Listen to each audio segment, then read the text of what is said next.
Аллах Таала bir затты жаратканда, ар bir зат болот, ошол затка байланыштуу сыпаты болот, туурабы? Мисалга ала турган болсок, Аллах Таала отту жараткан, ошол оттун күйгүзүүчү деген сыпаты бар. Ошол заттын ичинде сыпатты Алла Таала койгон. Ахлу сунна вал жамааттын ишеними боюнча, Аллах Таала затты жаратып, заттын ичине сыпат койгон. Оттун ичинде күйгүзүүчү деген сыпаты бар, күйгүзө алат.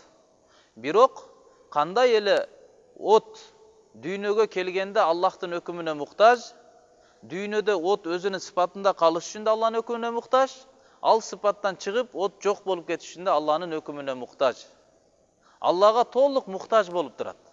Алла Тааланын каалоосусуз, Кудай Тааламдын чечимисиз, уруксатысыз, кудретисиз ал эч кандай бир кыймылга келе албайт. Толук Алла Тааланын өкүмүнө муктаж.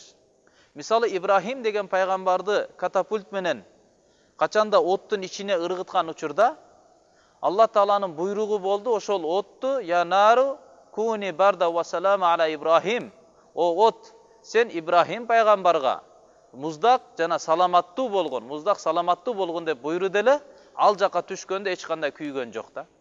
Жада калса тарыхчылар айтат, колу байланып турган жиби өрттөнүп кетти, бирок денесинин бир дагы түгү күйгөн жок дейт.